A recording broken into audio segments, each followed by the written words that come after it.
Hello everyone, welcome to Muslimaira talks.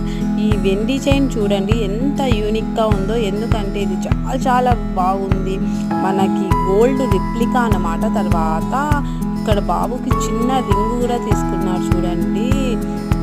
Lakshmi aunty అని తను తీసుకున్నారన్నమాట మా షాప్లోది. ఎంత బాగుందో, నాకు చైన్ చాలా బాగా నచ్చేసింది అన్నమాట. చూడండి రింగు చైను, ఇది చైను 2200 ఎంతనో పడింది. ఇంకా రింగ్ వచ్చేసి నాకు ప్రైస్ తెలియదండి, కానీ మంచి మంచి కలెక్షన్ ఉంటాయన్నమాట వెండిలో కూడా. చూడండి ఇక్కడ వచ్చేసి ఇంకొక రింగ్ తీసుకున్నారు ఆంటీ. చాలా చాలా బాగుందన్నమాట. ఎంత బాగుందంటే ఎంత బాగుంది. మనకి బడ్జెట్ ఫ్రెండ్లీలో వచ్చేస్తుంది. మోడల్స్ యూనిక్గా ఉంటాయి, ఇంతకన్నా ఏముంది. ఇది వచ్చేసి లక్ష్మీ ఆంటీ తన మనవడికి గిఫ్ట్ కోసం అని రింగ్ తీసుకున్నారు. ఆంటీకి దండ తీసుకున్నారన్నమాట. ఇది హారము చైన్.